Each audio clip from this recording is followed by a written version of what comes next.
joining us today. Our guest today is Nicole Thomas, and Nicole is an author, speaker, and a coach. She is a really good coach at that, by the way. I have used Miss Nicole and worked with her for a long time. She's currently working at DBRS Morningstar. That's a financial services company, and she is their training manager. And we want to talk to Nicole today, frankly, to talk about the intersection of coaching and learning and development, which I think comes up for all of us, really. So, Nicole, I'm going to turn it over to you to just introduce yourself before we dive on into the questions. Thank you so much, Lisa. Thank you, Michelle, as well, for having me. No, just exactly what you said. Really excited to be here. I'm a talent manager at DBRS Morningstar, and I'm also a coach. So I love working with my clients and excited to be here and share my experience. Awesome. And Monique, I think there's Nicole.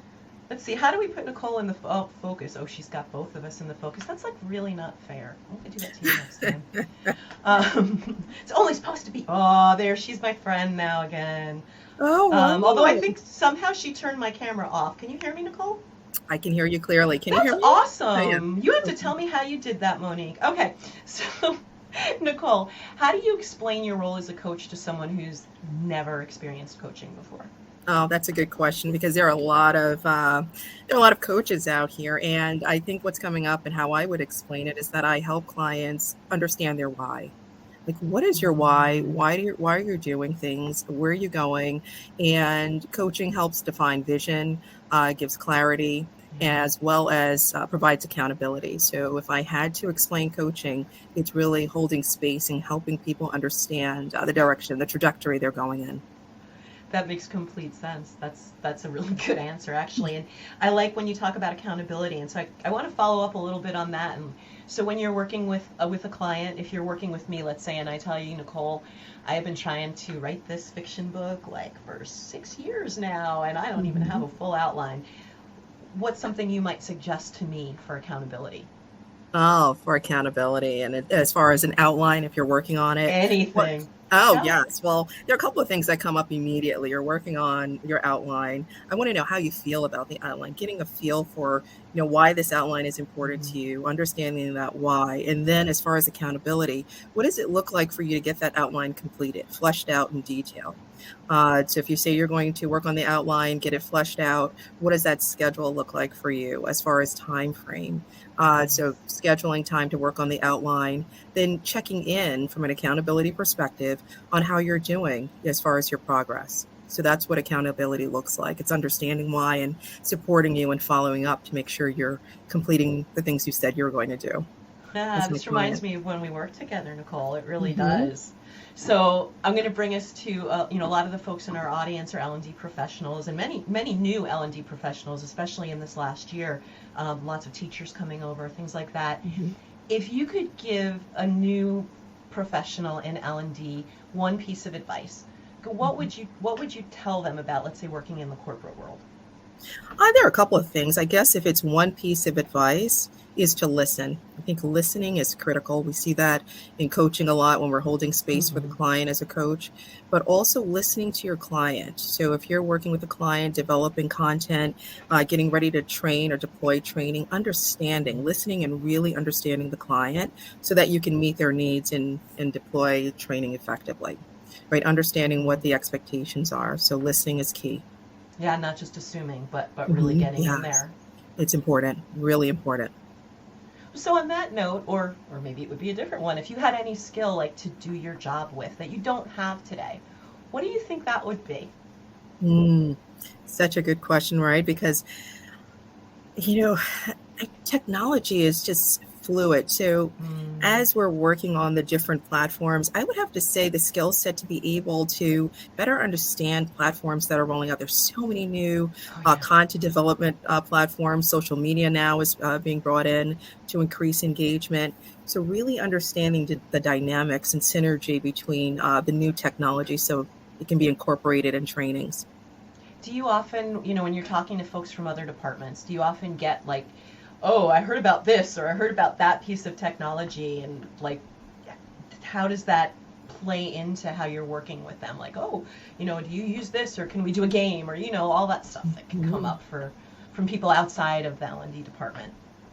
Right. So the funny thing about L&D and when you're working with clients on training, some of them aren't as familiar with what's out on the market or some of the platforms. So when they Yeah. do come through and they ask you, they're really leaning on you to provide a consultative approach. Hmm. So it's important for me to stay up to speed and aware and abreast of the technology that's out there. That's why I'm always trying to improve on that skill set and understand the Yeah. technology and then how to apply it. So I don't always get those questions because they're leaning on me to provide that information. Nice. So, how do you keep your skills and your development up? How do you keep up to date on all of that? Well, there are several things that I follow through with, and that's keeping up with organizations. So, I'm a part of the International Coaching Federation. I attend events to stay abreast of information that I can cascade and apply to my clients. And then I Nice. also belong to the Association for ATD, so talent development, and reading training magazines.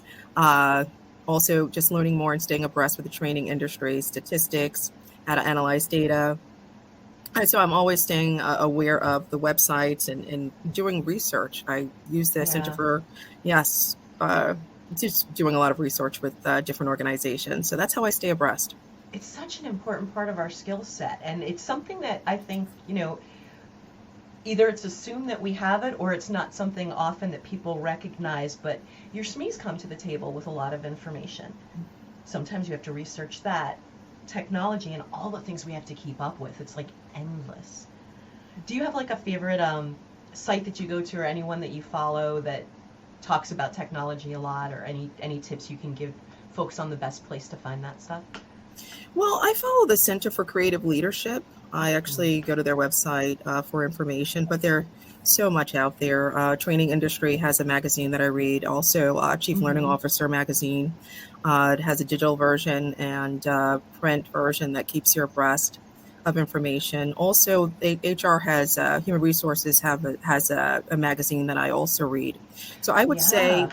yeah, really great information, right? From SHRM to Society of Human Mm-hmm. Resources. So a lot of information. I would say, depending on what you're focusing on, if it's leadership, definitely go to the Center for Creative Leadership. I also use the American Management Association. They have Mm-hmm. videos, they have articles.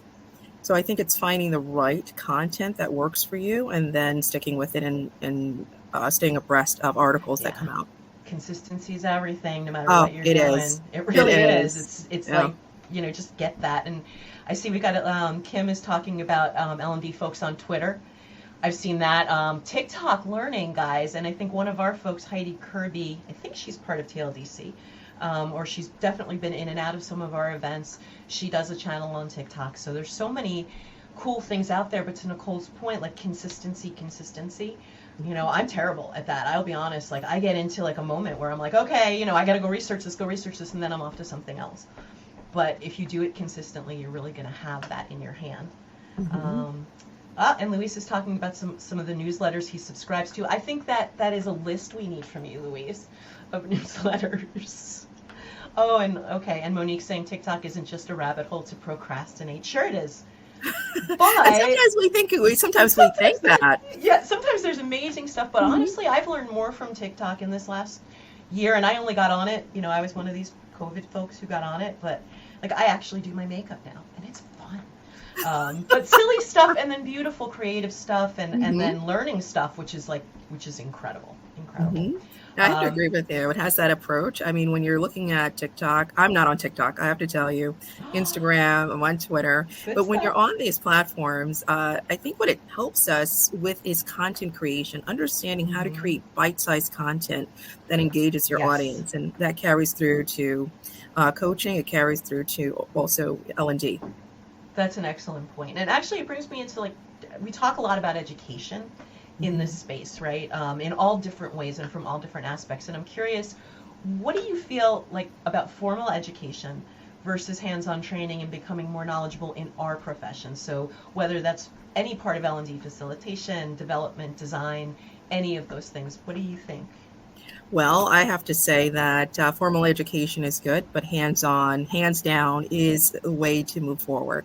When you understand how to apply and you're going through the process, you're learning and applying, you only get better. So I say formal Mhm. education is good, but being in the process. And that follows the 70-20-10, right? Mhm. So really being able to say, okay, 10% should be structured training. And then what does that 70% look like for a client or for the in L&D? It's not social learning, it's you hands-on, learning on the job, applying yourself. And then that 20% is through social learning. So I would Mhm. have to say definitely hands-on. Makes sense. Makes sense. Mhm. For you, what is the most impactful learning that you've experienced? And that could be from any time in your life. Mm.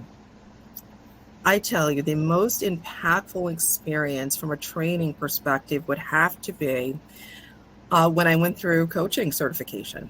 Really? Yeah, I would have to say. I mean, I've been through a lot of trainings, right? We sit through trainings as L&D Mhm. professionals. We go through trainings, but I'd have to say the level of engagement, Mhm. moving through the content and understanding and in trust, learning to trust the process, right? So when you're Yes. going through and you're looking at training and execution, making sure that your workshops are engaging, that your adult learners are being able to bring in their experiences and apply it to understanding concepts, and then executing and moving forward in the world, quote unquote. I would have to Mhm. say the iPEC training was very, very impactful.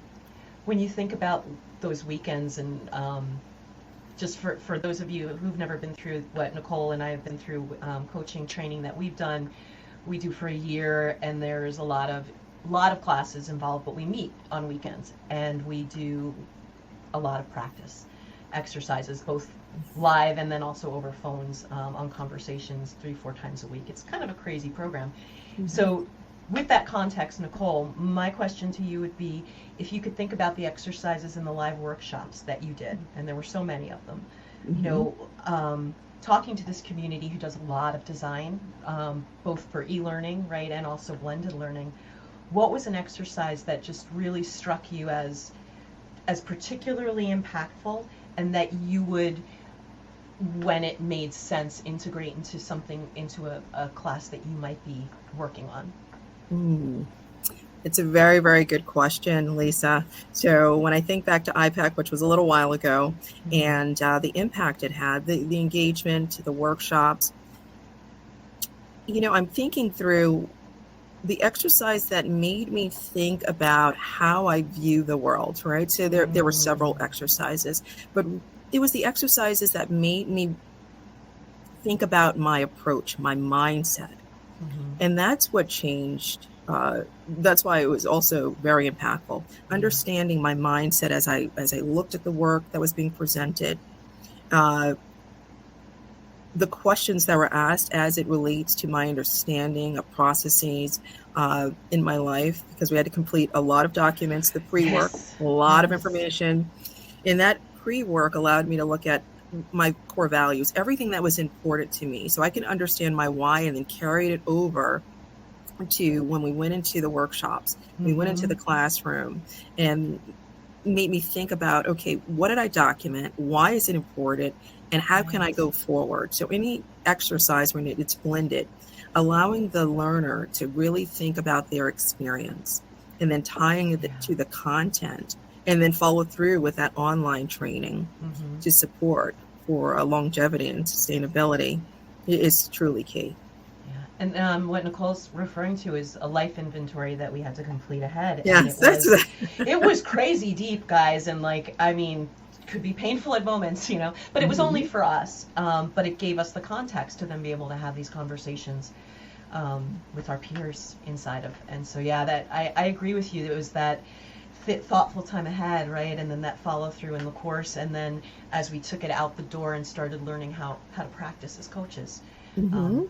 it was a very seamless way. So I think the message there is it's just not one thing when you're developing Mhm. learning or Yeah. delivering it, right? I mean, Mhm. and it's not one thing for one person either, by the way. It can be 10 things for one person.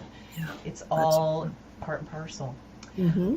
Just one thing I wanted to add when you Yeah. mentioned that, Lisa, is that, a lot of times when we're designing content, we're rolling out training, we stay away from pre-work. I think sometimes pre-work is necessary, and we shouldn't shy away from it because Mm-hmm. we're afraid that employees don't have time to complete the training. I think it's key in order to tie in concepts and help people understand the WIFM. What's in it for Yes. me? So Yes. I think pre-work is something, and that's what iPEC helped me also remember, Yeah. that pre-work, applying it to self, is important. And like Nicole said, it was all about us, because I see Louise, who asked the Mhm. question, is did we have to share that? No. It actually went into it did go to our not our trainers. It went into like iPEC into they did their homework kind of a thing, right?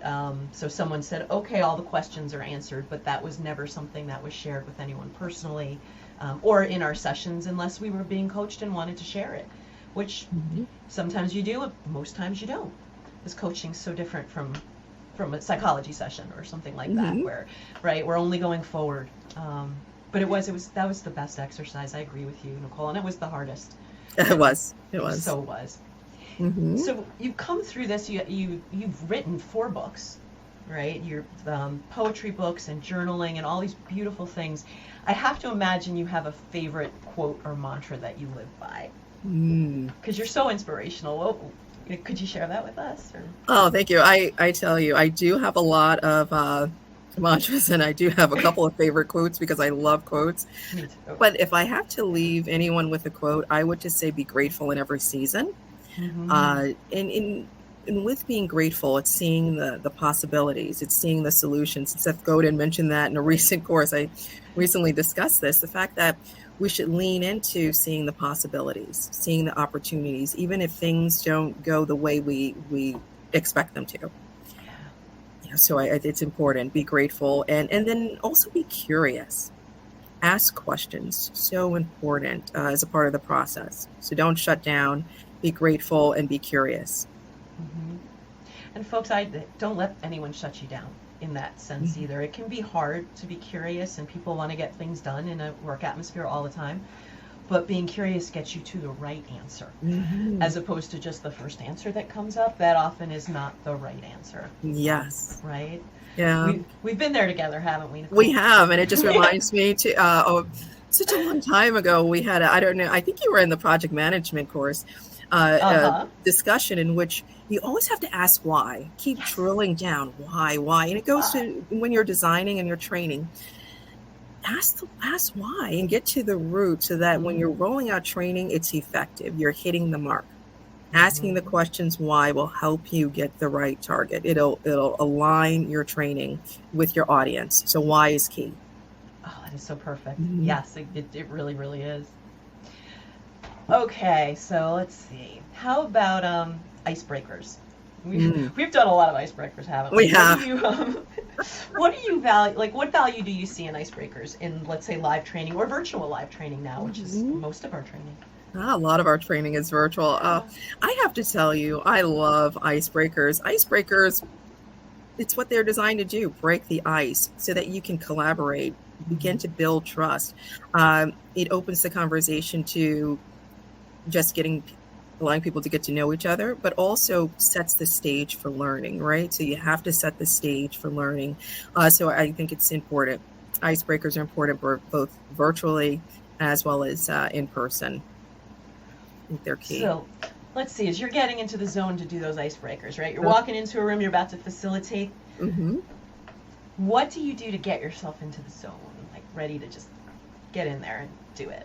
Oh, I don't know if you remember this. Especially when I used to train a lot for we were stand up, Mm-hmm. doing a lot of instructor led training, I would go into the training room early, make sure the room is set up, right?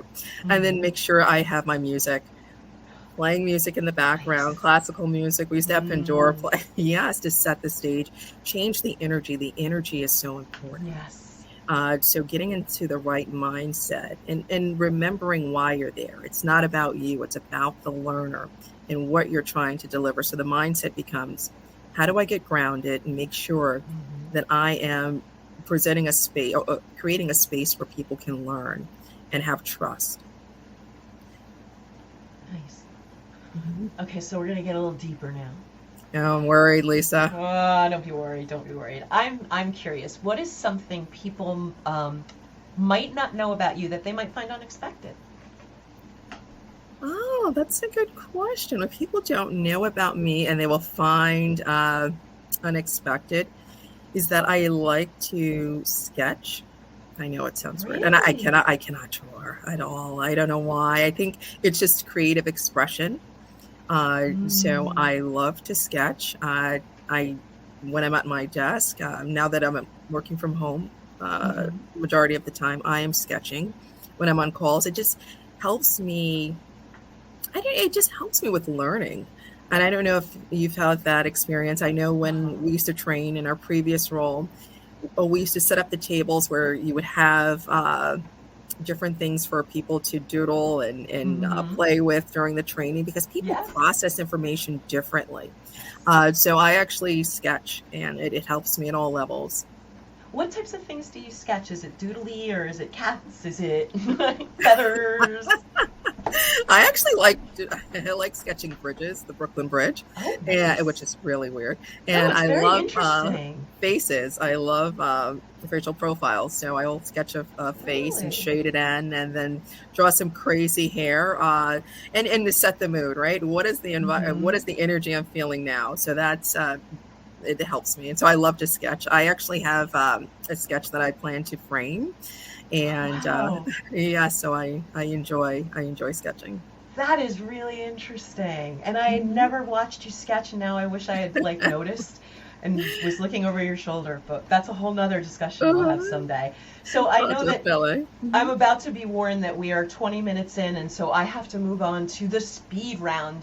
Did I warn you about the speed round, Nicole? I think you did, but now I have Okay. heightened anxiety, so I'm Heightened ready. anxiety. I No know. heightened I'm ready, anxiety. Lee. I'm All ready. answers should be PG, so no heightened anxiety.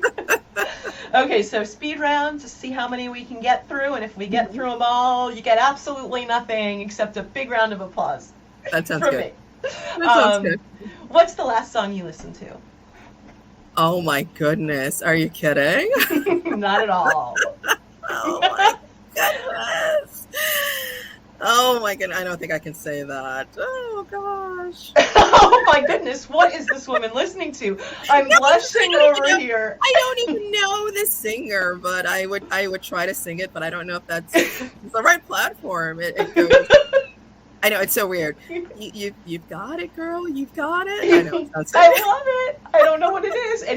If anybody knows what "You Got It, Girl, You Got It" is, please put that on in the It's just chat for us. encouraging. It's just so weird. I can't even. Yeah, I that's love a it. lot. Yes, that's what I was listening to. It's I love upbeat music, so I Hmm. listen to so many genres. It's just Hey, yeah, full but it's listen. disclosure, guys, same here. I listen to the Jonas Brothers. I am a much older woman. You want to laugh at me, knock yourself out, but they get me to work out. And it's so fun. So Right? I'm with you. You got to have fun and energy with your You music, do. whatever mood you're in. You do. Okay, so speed round, and I'm not being speedy, and Monique's going rolling her eyes at me. I know it. I can feel it. Last Ooh. book you read. Last book. Oh my goodness. Oh my goodness. You're really good. I can I say this? Yeah, it's You're a Badass by Jensen Sarah. Yes, it's a great And book. got Atomic Habits on my table right now. So really good stuff. But yeah, Oh really yeah, good. love Jen Sincero. Someone turned me on Yes. to her this year. She's amazing. Oh, she is. Um, She is. favorite form of entertainment? Oh my goodness, you're going to laugh. Reading. I'm reading. I'm reading a lot. That is not laughable. That's amazing and perfect. Yeah, a lot of reading. Reading is great. You can make your own imagination, You can. You can. right? Harry hmm Potter was so much better in my mind. Oh my And goodness. it was a good movie, no They turn doubt. the books Just saying. into movies. Yes, you lose Yes. so much. You You really do. do. You You truly do. do. If you were going to fanboy, fangirl anybody, who would it be? Oh my God, I don't even know. These are, oh my goodness, Lisa, where'd you come? How did you come? I don't know these. Can I pass? I don't know. I don't have an You can pass answer. that one, but you can't pass the next one. Oh gosh, okay. What's your guilty pleasure, Nicole? Oh no, Lisa, chocolate. Yes, Oh chocolate. my I was goodness, thinking I love Godiva. chocolate. Yeah. And it's so funny when I used to do a lot of, right, we used to do a lot of stand-up training. I would have chocolate with me everywhere. I became the chocolate monster, and it's so crazy because you think of ways to get grounded as you're going into training, or even when you're looking at trying to design content, whether that's for a personal workshop or corporate America. It becomes, how do you get your mindset? And my mind is set on chocolate at that time. It just grounds me. It's a great way to reward. It is. Just saying. Okay, so could your partner, best friend, daughter accurately explain what you do for a living? No, they could not at all. I get this all the time. I get this a lot. Mom, what do you do? I really don't. For years. So it's interesting you should ask that question. I don't think anyone can really explain it. When I say I work for Morningstar, they say, oh my God, what kind of company is that? Are you making sausages? Exactly. Or it's a credit rating. We focus on credit ratings, and I have to say, well, no, it's not Equifax. It's not. It's dead instruments. So I don't think people really, the safest thing to say is that I'm in human resources, and people somewhat have an idea of what I do. And then when I used to say I'm in training, you say training, and people are like, oh, is that physical training? And I said, absolutely. Right. Why is that the first? Well, how about coaching? Someone asked me today, we were joking around, I said my husband said coaching to somebody the other day, and he's like, well, what does that mean? Do you coach soccer, football? What do you coach? And I'm like, yeah, exactly, but I don't really do that for a living, so it's kind of funny. I think we're 5 for 5 now. Nobody can accurately explain of all of our guests so far what I think Monique is the only one whose partner could probably explain what she does for a living. Oh, that is good. I want to know the secret. I want to know the secret. Well, I think this is the perfect time for you and I to mute ourselves and for Monique to come back on and tell us that secret and announce next 2 weeks, our next guest. Thanks so much. Thanks so much, Nicole. Nicole, awesome. I'm very excited that Lisa interviewed you, but I so want to pick your brain, so I will probably be hitting you up later. I hope everyone else also appreciated having Nicole on. It's definitely a breath of fresh air on this rainy day for those of us who are going through rainstorms right now. And I just wanted to say that thank you, of course, but then next time we are on November 9th at 11 a.m., we are going to have a guest on.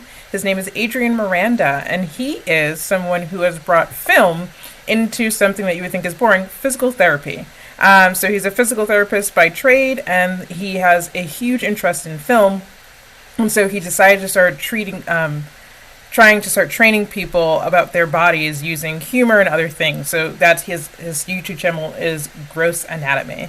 Anyway, thank you again, Nicole. I want to just drop in your LinkedIn if anyone wants to connect with you online. Pardon me. Thank you all for giving me behind the controls. Lisa's better at this than I am.